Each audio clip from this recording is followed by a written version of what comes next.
இந்த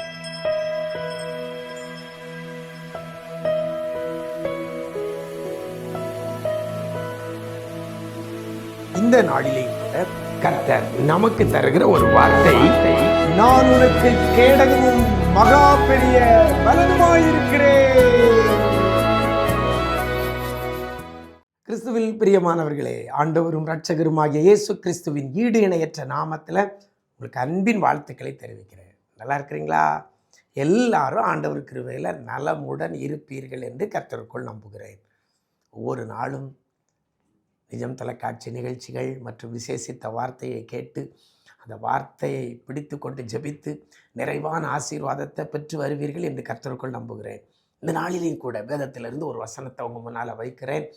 ஆதியாகமத்தின் புஸ்தகம் 15ஆம் அதிகாரம் 1ஆம் வசனத்தில் இவ்வாறாக சொல்லப்பட்டிருக்கிறது, நீ பயப்படாதே, நான் உனக்கு கேடகமும் மகா பெரிய பலனுமாயிருக்கிறேன் என்று கர்த்தர் சொல்கிறதை பார்க்கிறோம்.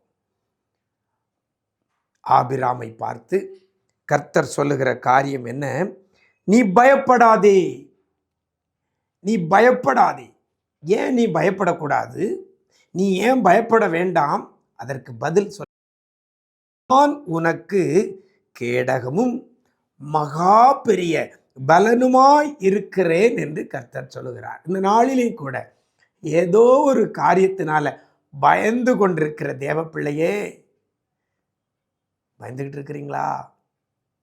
ஏதோ ஒரு செய்தினால பயந்துகிட்டு இருக்கிறீங்களா? ஏதோ ஒரு சூழ்நிலையை பார்த்து பயந்து கொண்டிருக்கிறீங்களா?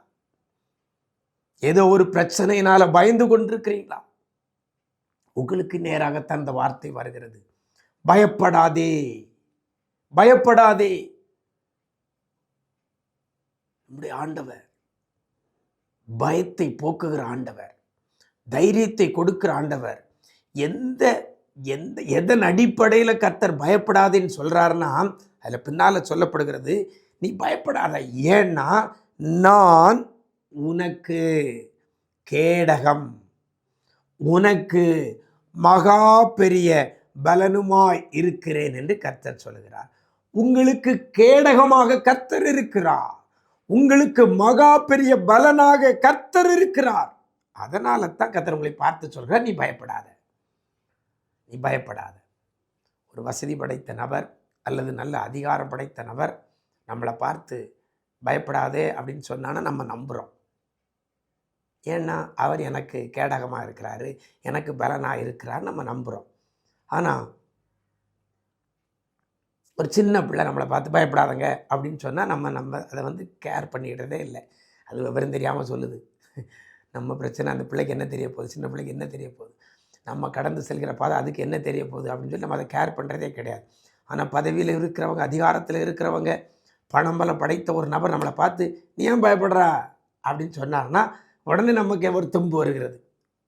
இதனால் அவர் கேடகமாக இருப்பார், அவர் பலனாக இருப்பார், நமக்கு பக்கபலமாக இருப்பார், நமக்கு துணையாக இருப்பார், அவரால் முடியும், அவர் இந்த காரியத்தில் உள்ளே இறங்கினார்னா எல்லாம் பிரச்சனை முடியும் அப்படிங்கிற ஒரு மனநிலை நமக்கு வருகிறது. அப்படி தானே? இன்றைக்கு உங்களை என்னை பார்த்து நான் பயப்படாதேன்னு சொல்கிறவர் லேஸ்பட்டவர் அல்ல. இந்த வானத்தை பூமியை உண்டாக்கினவர், இந்த அண்ட சராசங்களை சிருஷ்டித்து ஆள்கிறவர், உங்களையும் என்னையும் உள்ளங்கையில் வரைந்து வைத்திருக்கிற ஆண்டவர். தாயின் கருவில் உருவாகும் முன்னே உங்களை அறிந்திருக்கிற கர்த்தர், உங்களை பெயர் சொல்லி அழைத்திருக்கிற கர்த்தர் உங்களை பார்த்து சொல்கிறார், பயப்படாதே. ஒரு டாக்டர் உங்களை பார்த்து பயப்படாதேன்னு சொல்லலை, கர்த்தர் சொல்லுகிறார்.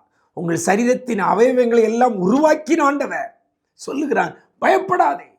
வியாதி நிமித்தமாக பயந்து கொண்டிருக்கிற தேவ பிள்ளையே, இந்த வியாதி என்னமாய் முடியுமோ, இந்த வியாதி என்னை மரணத்துக்கு நேராக கொண்டு போய் விடுமோ என்று சொல்லி பயந்து கொண்டிருக்கிறீங்களா? உங்களை பார்த்து இந்த வார்த்தை வருகிறது, பயப்படாதே, நான் உனக்கு கேடகமும் மகா பெரிய பலனுமாய் இருக்கிறேன் என்று கர்த்தர் சொல்லுகிறார். பொருளாதார காரியத்தில் கடனுக்குள்ள சிக்கி தவிக்கிற தேவ பிள்ளையை உங்களை பார்த்து கர்த்தர், பயப்படாத, நான் உனக்கு கேடகமாக இருக்கிறேன். உன்னை நெருக்குகிற ஜனம் பெருகி இருக்கிறாங்களா?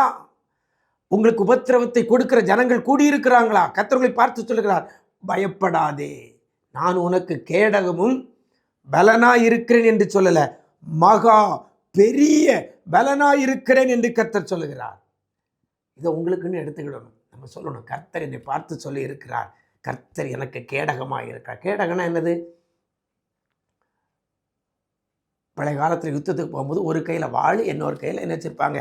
கேடகம் வச்சுருப்பாங்க. அது எதிரிகளுடைய ஆயுதங்கள் தாக்குதலை தடுப்பதற்கு. வாளை வச்சு அவங்க வெட்டுறாங்கன்னா இப்படி தடுப்பதற்கு, அம்பு வருதுன்னா தடுப்பதற்கு, அப்படி ரவுண்டாக இருக்கும்ல, அதான் என்னது? கேடகம். என் ஆண்டவர் உங்களை பார்த்து சொல்கிறார், நான் உனக்கு கேடகமாக இருக்கிறேன். அதோடு மாத்திரமில்லை, மகா பெரிய பலனாக இருக்கிறேன் என்று கர்த்தர் சொல்கிறார். தைரியமாக இருங்க, கர்த்தர் நம்மோடு கூட இருக்கிறார். யார் நம்ம என்ன செய்ய முடியும்? கர்த்தர் எனக்கு கேடகமாக இருக்கு. எனக்கு வருகிற அம்புகள், எனக்கு எதிராய் வருகிற ஆபத்துகள் எல்லாவற்றையும் தடுப்பதற்கு கர்த்தர் எனக்கு முன்னால் கேடகமாக இருக்கிறேன் என்று வாக்கு பண்ணி இருக்கிறார்னு சொல்லி விசுவாச அறிக்கை பண்ணி ஆண்டவரை நம்முடைய முன்னால் வைத்து கொள்ளுங்கள். நீங்கள் பயப்பட வேண்டிய அவசியம் இல்லை. கர்த்தர் உங்களுக்கு மகா பெரிய பலனாக இருக்கிறார். அப்படிப்பட்ட கிருபையை கர்த்தர் தருவாராக. ஜெபிக்கலாமா? நேசிக்கிற நல்ல பிதாவே, ஆசீர்வதிக்கப்பட்ட இந்த நல்ல நாளிலே கூட பயப்படாதே, நான் உனக்கு கேடகம் மகா பெரிய பலனுமாய் இருக்கிறேன் என்று சொல்லி பிள்ளைகளை தைரியப்படுத்தி இருக்கிறதற்காக நன்றி செலுத்துகிறோம். எந்த சூழ்நிலையில் பிள்ளைகள் பயந்து போய் இருக்கிறாங்களோ, எந்த காரியத்தினால பிள்ளைகள் பயந்து கூனி குறுகி போய் இருக்கிறாங்களோ, அத்தனை பிள்ளைகளையும் உடைய கரத்தில் கொடுக்கிறோம். இந்த வார்த்தையை கேட்டு உன் பேரில் விசுவாசம் வைக்கிற பிள்ளைகளுக்கு நீ கேடகமும் மகா பெரிய பலனுமாய் இருந்து பிள்ளைகளை பாதுகாக்கிறதற்காக நன்றி செலுத்துகிறோம். என்னென்ன காரியங்கள் பிள்ளைகளை நெருக்கி கொண்டிருக்கிறதோ, என்னென்ன பிரச்சனைகள் பிள்ளைகளை சூழ்ந்து கொண்டு பிள்ளைகளை வேதனைப்படுத்தி கொண்டிருக்கிறதோ, பயமுறுத்தி கொண்டிருக்கிறதோ, அத்தனை காரியத்திற்கும் என் ஆண்டவர் கேடகமாயிருந்து பிள்ளைகளுக்கு பலனாயிருந்து பிள்ளைகளை பயப்படாதபடி பாதுகாக்கிறதற்காக நன்றி செலுத்துகிறோம். ஒவ்வொரு நிமிடமும் பிள்ளைகளோடு கூட இருப்பீரா. துக்கம் எல்லாம் சந்தோஷமாய் மாற பண்ணுங்க, பயம் எல்லாம் மாற பண்ணுங்கப்பா. தைரியத்தை கொடுக்கிறதற்காக நன்றி. கிருபைகள் பெருகட்டும். மீட்பர் இயேசுவின் மூலம் ஜெபிக்கிறோம் நல்ல பிதாவே, ஆமென், ஆமென். பிரியமானவர்களே, ஆபிரகாமுக்கு சொன்ன ஆண்டவர் நீங்கள் உங்களுக்கும் சொல்லியிருக்கிறார். அதனால் நீங்கள் பயப்படாதங்க. ஏன்னா கர்த்தர் உங்களுக்கு கேடகமாக இருக்கிறார். அதோடு மாத்திரமல்ல, உங்களுக்கு மகா பெரிய பலனாக இருக்கிறார். அப்படிப்பட்ட கிருபை கர்த்தர் தருவாராங்க. God bless you.